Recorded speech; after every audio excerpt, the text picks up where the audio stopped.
ரோஜாப்பூ, மல்லிப்பூ, சாமந்தி, கதம்பம். மல்லி 20 காசுமா? பூ வேணுங்களா? இதோ வரேன். Hi, hello. Happy new year darling. എനിക്ക് സിംഗപ്പൂരിൽ നിന്ന് ലെറ്റർ. ബാബു എന്റെ പേരിലാണ് ലെറ്റർ വന്നത്. Oh it's all right, come on.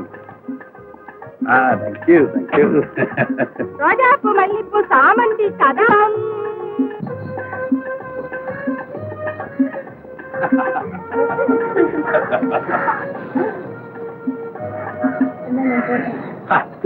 കുറച്ച് കഴിച്ചു പോവാ.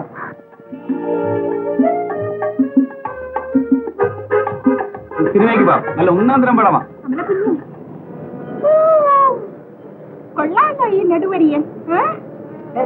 കമലക്കുഞ്ഞെ, ഇത് കമലക്കുഞ്ഞിന്റെ ആളാണോ? എനിക്കറിഞ്ഞൂടെ ഇയാളാ. പിന്നെന്തിനാ അയാൾ കൈ കയറി പിടിച്ചത്? അത് ഞാൻ ഇതിലെ പോയപ്പോ ഹോട്ടലിലേക്ക് വരണമെന്ന് വെച്ച് എന്റെ കൈ കയറി പിടിച്ചു. അനാവശ്യം കാണിക്കണം. ഇവനെല്ലാം ചുമ്മാ വിട്ടൂടാ കമലക്കുഞ്ഞ്. വരുത് സാരമില്ല.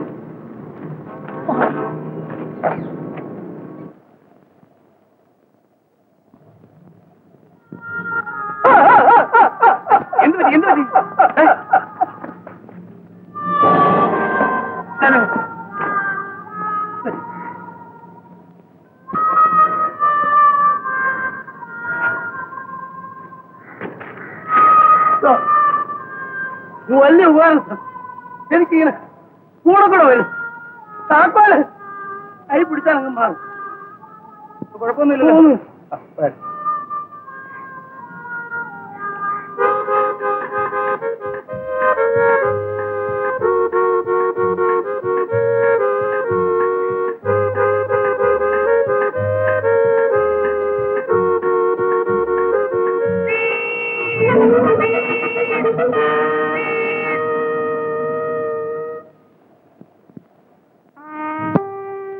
ഈ രണ്ടെഴുത്തുകളും ആ പിക് പോക്കറ്റുകാരുടെ ഈ പേഴ്സിൽ നിന്നും കിട്ടിയതാണ്.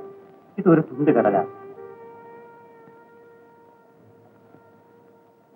Deliver goods to Lakshmipathy.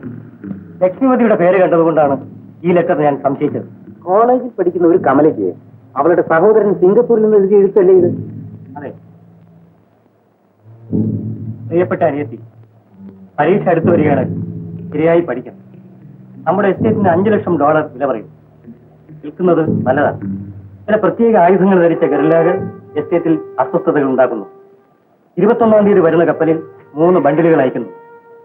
എല്ലാ വിവരവും മമ്മിയോട് പറയണം. അയക്കുന്നത് പതിവ് പോലെ നമ്മുടെ ആളുകൾക്ക് വിവരിച്ചു കൊടുക്കണം. അസ്നേഹം, സ്വന്തം ചേട്ടൻ.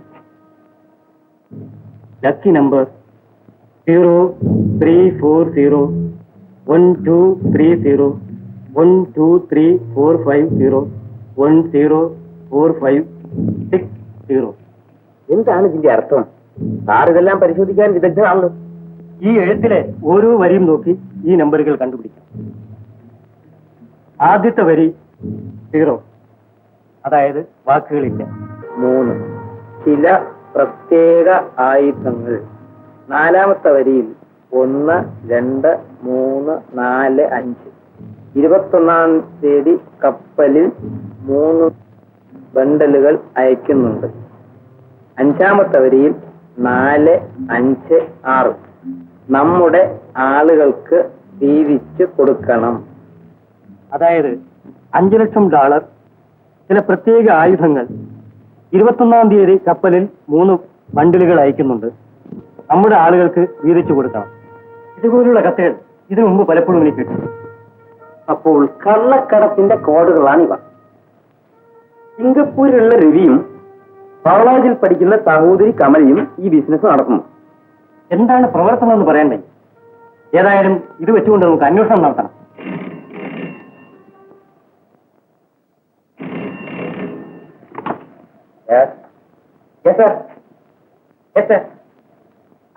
അതിന്റെ ചില രേഖകൾ ഇവിടെയും കിട്ടിയിട്ടുണ്ട്. ആരാണ്? കമ്മീഷണർ അദ്ദേഹമാണ്. ഉടനെ വട്ടക്കായൽ പോവാൻ ഉത്തരവ്. എന്തിന്?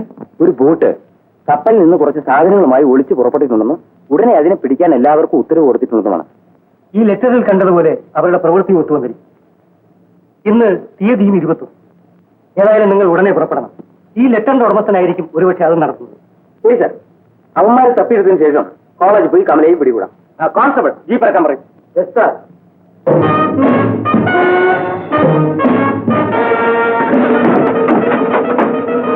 ഒറ്റക്കാലിൽ സാധനം കയറ്റി വരുന്ന കാറല്ലേ? അതെ, ഞാനാണ് ബോട്ടിൽ കൊണ്ടുവന്നത്. നിങ്ങൾ അറസ്റ്റ് ചെയ്തിരിക്കുന്നു. വണ്ടി വേഗം പോലീസ് സ്റ്റേഷനിൽ. സോറി സാർ, ഞങ്ങൾ ഫിലിം ഷൂട്ട് ചെയ്യാണ്. ഷൂട്ടിങ്ങോ? അതെ, വട്ടക്കായലിൽ നിന്ന് ബോട്ടിൽ സാധനങ്ങൾ സ്മഗിൾ ചെയ്യുന്നതായിട്ട് ഞങ്ങൾ ഷൂട്ട് ചെയ്തോണ്ടിരിക്കുക. ഇയാളാണ് ഞങ്ങളുടെ ബോട്ട്മാൻ. സോറി. എന്നാൽ സ്മഗ്ലിംഗ് പാർട്ടി അവിടെ തന്നെ കാണും. കോൺസ്റ്റബിൾസ് വരും.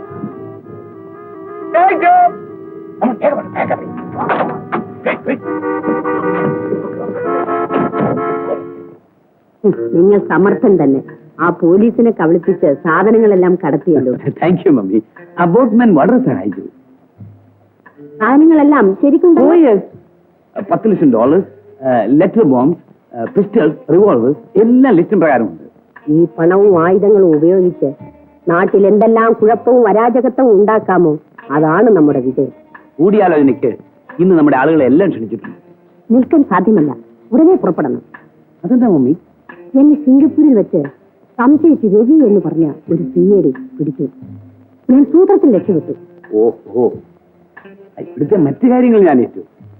മിസ്സസ് രാജേശ്വരി സൈമൺ എന്ന പേരിൽ ടിക്കറ്റ് റിസർവ് ചെയ്യണോ അതോ? വേണ്ട, എന്റെ സ്വന്തം പേര് അറിയണ്ട. മിസ് ലത എന്ന് മതി.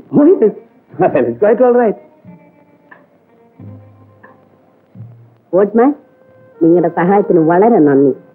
ഇന്ന് രാത്രി 11:30 മണിക്ക് ആ കുളക്കരയ്ക്കടുത്തുള്ള മണ്ഡപത്തിൽ വന്നാൽ മതി. ഒച്ചമ്മ അവിടെ കാണുമോ? അവിടെ ആൾ കാത്തു നിൽക്കും. ഈ കുറിപ്പ് കാണിച്ചാൽ മതി, നിങ്ങൾക്ക് പണം തരും. ഓ ശരി.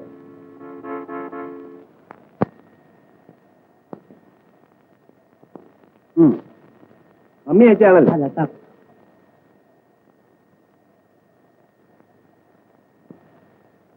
നിങ്ങൾക്കുള്ള പ്രസന്റ് ഇതിലുണ്ട്. ഇനി എപ്പോ വരണം? ഇനി വരേണ്ടി വരില്ല. വരട്ടെ. ആ.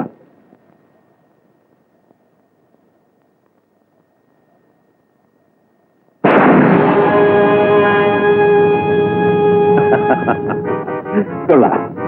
ലെറ്റർ ബോംബിന്റെ പരീക്ഷണം വിജയിച്ചു.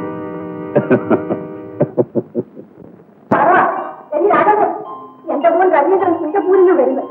ഇനി അവൻ ഇവിടെ തന്നെ താമസിക്കാൻ പോകണം. എന്റെ ഗുരുവായൂരപ്പ, ഇപ്പോഴെങ്കിലും ഒന്ന് കണ്ണു തുറന്നല്ലോ. സാറ് അവിടുത്തെ ജോലി വിട്ടോ അമ്മേ? ഇനിയുള്ള കാലം ഈ അമ്മച്ചിയോട് ഒന്നിച്ച് താമസിക്കാൻ വേണ്ടി അവൻ ജോലി രാജിവെച്ചു. നിങ്ങൾക്കറിയാമോ, അമ്മച്ചിയുടെ നിർബന്ധം കൊണ്ട് അങ്ങനെ വരുന്നത്. അമ്മയും പെങ്ങളുമെന്ന് പറഞ്ഞാൽ അവന് ജീവന. ഈ വിവരത്തിന് കമലക്കുഞ്ഞിന് എഴുതണ്ടേ? കൊള്ളാം. രവി ആദ്യം അനിയത്തി അറിയിച്ചതിന് ശേഷമേ അമ്മയെ അറിയിക്കുള്ളൂ.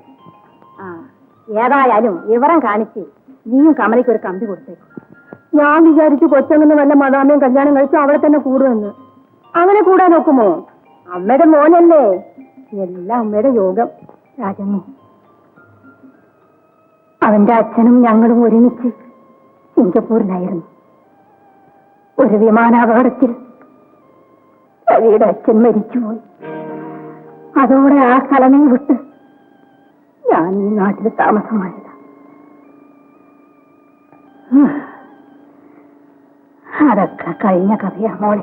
സ്വത്തുക്കളും മറ്റും നോക്കാനായിരിക്കും രവി സാർ അവിടെ താമസിച്ചത്. സ്വത്തും വേണ്ട, ഒന്നും വേണ്ട, അവൻ ഇങ്ങ് പോണാ മതിയെന്ന് ഞാൻ അവന് 100 എഴുത്ത് എഴുതിയതാ. അതുകൊണ്ട് അവിടുത്തെ വലിയ ജോലിയൊക്കെ വേണ്ടെന്ന് വെച്ചാൽ അങ്ങനെ വരുന്നത്. എടാ മാധവ, ഇന്ന് തന്നെ നമ്മൾ മദ്രാസിലോട്ട് പോകണം. 3 വർഷമായടാ എന്റെ മോനെ ഞാനൊന്ന് കണ്ടിട്ട്. ഞാൻ തന്നെ പോയി അവരെ വിമാനത്തിൽ നിന്ന് വിളിച്ചുകൊണ്ട് വരും. ഈ രാജനെ വീടൊക്കെ നല്ലപോലെ ഭദ്രമായി നോക്കിക്കൊള്ളാം കേട്ടോ.